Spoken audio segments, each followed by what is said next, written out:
Drugs ಮಾಫಿಯಾಗೂ Telugu ಚಿತ್ರರಂಗಕ್ಕೂ ಏನು ಸಂಬಂಧ? Sex ಸ್ಕ್ಯಾಂಡಲ್ಗೂ Telugu ಚಿತ್ರರಂಗಕ್ಕೂ ಏನು ಸಂಬಂಧ?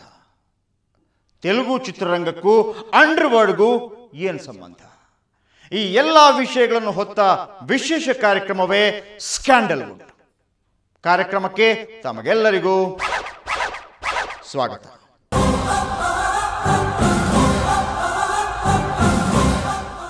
ನಿಮ್ಗೆಲ್ರಿಗೂ ಗೊತ್ತಿರೋ ಹಾಗೆ ಆಂಧ್ರ ಪ್ರದೇಶದ ರಾಜಧಾನಿ ಹೈದರಾಬಾದ್ನಲ್ಲಿ ಯಾವುದಾದ್ರೂ ಸ್ಕ್ಯಾಂಡಲ್ ಬಯಲಾಯಿತು ಅಂದ್ರೆ ಸಾಕು, ಪೊಲೀಸರ ಚಿತ್ತ ತೆಲುಗು ಚಿತ್ರರಂಗದತ್ತ ಹೊರಳುತ್ತೆ. ಅಲ್ಲಿ ಯಾವುದಾದ್ರೂ ಪಾತಕಿಯ ತಲೆ ಉರುಳ್ತು ಅನ್ಕೊಳ್ಳಿ, ಆ ಪಾತಕಿಗೂ ಟಾಲಿವುಡ್ಗೂ ಏನ್ ಲಿಂಕ್ ಅನ್ನೋ ಹುಡುಕಾಟ ಶುರುವಾಗುತ್ತೆ. ಇನ್ನು ಅಲ್ಲಿ ಸೆಕ್ಸ್ ಸ್ಕ್ಯಾಂಡಲ್ ಏನಾದರೂ ಬಯಲಿಗೆ ಬಂತು ಅಂದ್ರೆ ಸಾಕು, ಅದರಲ್ಲಿ ಯಾವುದಾದ್ರೂ ನಟಿಯರು ಇನ್ವಾಲ್ವ್ ಆಗಿದ್ದಾರಾ ಅಂತ ಮೀಡಿಯಾದವರು ಹುಡುಕಾಡ್ಬಿಡ್ತಾರೆ.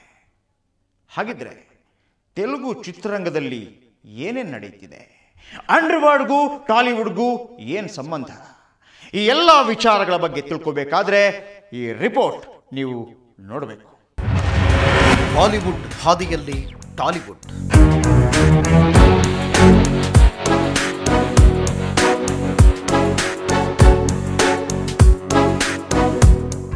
ಟಾಲಿವುಡ್ ಹೇಳ್ಕೊಳ್ಳೋದಕ್ಕೆ ಇದು ತೆಲುಗು ಭಾಷಾ ಚಿತ್ರರಂಗ. ಆದರೆ ಹೆಚ್ಚು ಕಡಿಮೆ ಬಾಲಿವುಡ್ನಷ್ಟೇ ಸಂಖ್ಯೆಯ ಚಿತ್ರಗಳು ಇಲ್ಲಿ ರಿಲೀಸ್ ಆಗ್ತವೆ. ಚಿತ್ರ ನಿರ್ಮಾಣದಲ್ಲಷ್ಟೇ ಅಲ್ಲ, ಅಂಡರ್ವರ್ಲ್ಡ್ ಜೊತೆಗಿನ ಲಿಂಕ್ ವಿಚಾರದಲ್ಲೂ ಟಾಲಿವುಡ್ ಬಾಲಿವುಡ್ನ್ನು ಮೀರಿಸೋದಕ್ಕೆ ಹೊರಟಿದೆ. ಅಂದಹಾಗೆ ತೆಲುಗು ಚಿತ್ರರಂಗಕ್ಕೂ ಭೂಗತ ಜಗತ್ತಿಗೂ ಇರೋ ಲಿಂಕ್ ಬಯಲಾಗಿದ್ದು ಫ್ಯಾಕ್ಷನಿಸ್ಟ್ ಲೀಡರ್ ಮದ್ದಲ ಚೆರುವು ಸೂರಿ ಹತ್ಯೆಯ ನಂತರ.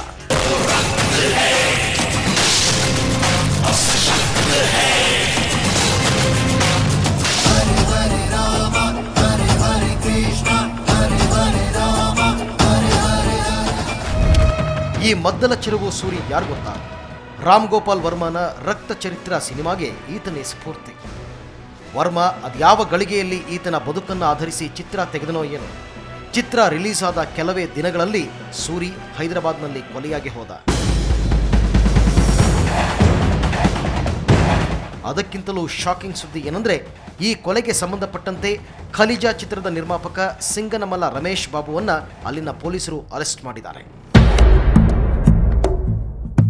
ಖಲಿಜಾ ಹಾಗೂ ಕೋಮರಂ ಪುಲಿಯಂಥ ಬಿಗ್ ಬಜೆಟ್ ಚಿತ್ರಗಳ ನಿರ್ಮಾಪಕ ಸಿಂಗನಮಲ ರಮೇಶ್ ಬಾಬು ಹಾಗೂ ಸೂರಿ ಎಳಿಕೇಳಿ ರಾಯಲಸೀಮಾದ ಅನಂತಪುರಂ ಜಿಲ್ಲೆಗೆ ಸೇರಿದ ಆಪ್ತ ಸ್ನೇಹಿತರಾಗಿದ್ದರು.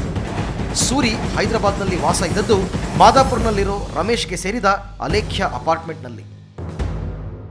ತನ್ನ ಬದ್ಧ ವಿರೋಧಿ ಪೆರಿಟಾಲ ರವಿಯ ಹತ್ಯೆಯ ನಂತರ ಟಾಲಿವುಡ್ನಲ್ಲಿ ಸೆಟಲ್ಮೆಂಟ್ಗಳನ್ನು ಡೀಲಿಂಗ್ಗಳನ್ನು ಮಾಡ್ತಾ ಇದ್ದದ್ದು ಇದೇ ಸೂರಿ.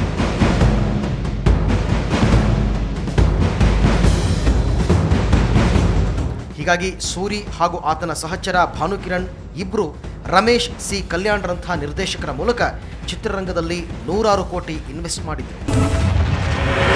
ನೆರಳಿನಂತೆ ಹಿಂಬಾಲಿಸಿತ್ತು ಸಾವು.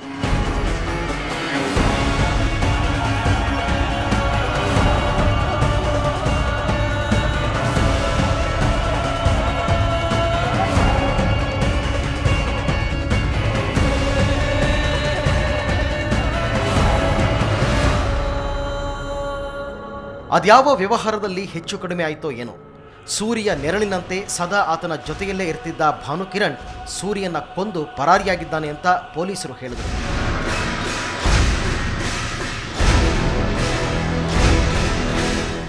ಸೂರಿ ಹತ್ಯೆಯ ಬೆನ್ನು ಬಿದ್ದ ಪೊಲೀಸರಿಗೆ ಬೆಚ್ಚಿ ಬೀಳಿಸೋ ವಿಚಾರಗಳು ಗೊತ್ತಾಗತೊಡಗಿತ್ತು.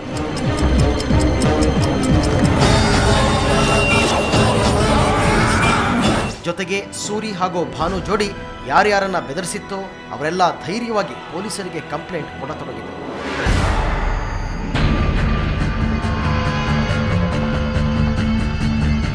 ವೈಜಯಂತಿ ರೆಡ್ಡಿ ಅನ್ನೋ ಫೈನಾನ್ಷಿಯರ್ ಹಾಗೂ ಶಾಲಿಮಾರ್ ವಿಡಿಯೋ ಕಂಪನಿಯ ಮಾಲೀಕ ಮೊಹಮ್ಮದ್ ಅಶ್ರಫ್, ನಿರ್ಮಾಪಕರಾದ ಸಿಂಗನಮಲ ರಮೇಶ್ ಹಾಗೂ ಸಿ ಕಲ್ಯಾಣ್ ವಿರುದ್ಧ ಪೊಲೀಸರಿಗೆ ದೂರು ನೀಡಿದರು.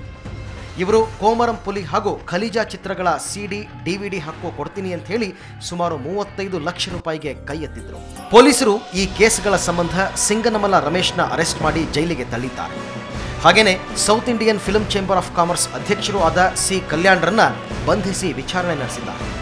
ಇವರಿಬ್ಬರು ಸೂರಿ ಹಾಗೂ ಭಾನುವಿನ ಅನೇಕ ರಹಸ್ಯಗಳನ್ನು ಪೊಲೀಸರ ಮುಂದೆ ಬಿಚ್ಚಿಟ್ಟಿದ್ದಾರೆ ಎನ್ನಲಾಗ್ತಾ ಇದೆ. ಸಿನಿಮಾಗಳಿಗೆ ಫಂಡಿಂಗ್ ಮಾಡೋದು, ಕಾಲ್ ಶೀಟ್ಗಾಗಿ ನಟ ನಟಿಯರಿಗೆ ಧಮಕಿ ಹಾಕೋದು, ಚಿತ್ರರಂಗದ ಹಣಕಾಸಿನ ವ್ಯವಹಾರಗಳನ್ನು ಸೆಟಲ್ ಮಾಡೋದು ಇವರ ಕೆಲಸ. ಅಲ್ಲದೆ ಸೂರಿ ಗ್ಯಾಂಗ್ ಆಗಾಗ ಕೆಲವು ಹೀರೋಯಿನ್ಗಳನ್ನು ಅಲೇಖ್ಯ ಅಪಾರ್ಟ್ಮೆಂಟ್ಗೆ ಕರೆಸ್ಕೊಂಡು ಡ್ರಿಂಕ್ಸ್ ಕುಡಿತಾ ಡ್ಯಾನ್ಸ್ ಮಾಡ್ತಾ ರಾತ್ರಿ ಪೂರ ಮೋಜು ಮಸ್ತಿ ಮಾಡ್ತಿರ್ತಾರೆ.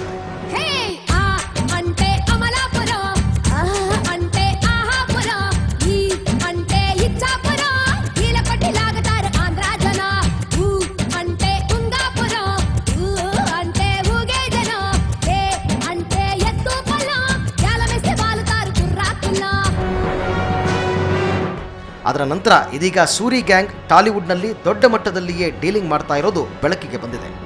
ಒಂದು ಕಡೆ ಸೂರಿಯ ಲ್ಯಾಪ್ಟಾಪ್ನ ಪರಿಶೀಲಿಸ್ತಿರೋ ಪೊಲೀಸರು, ಮತ್ತೊಂದು ಕಡೆ ಭಾನುವಿಗಾಗಿ ಹುಡುಕಾಟ ನಡೆಸ್ತಾ ಇದ್ದಾರೆ.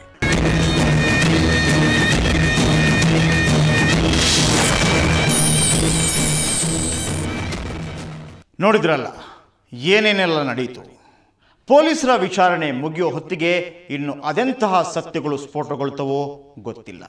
ಹಾಗಂತ ಟಾಲಿವುಡ್ಗೆ ಇದೊಂದೇ ಸಮಸ್ಯೆ ಅಂದ್ಕೋಬೇಡಿ. ಸುಲಭವಾಗಿ ಹೊರಬರಕ್ಕೆ ಆಗದೇ ಇರುವಂತಹ ಮತ್ತೆರಡು ಸಮಸ್ಯೆಗಳಲ್ಲಿ ತೆಲುಗು ಚಿತ್ರರಂಗ ಸಿಕ್ಕಾಕೊಂಡಿದೆ.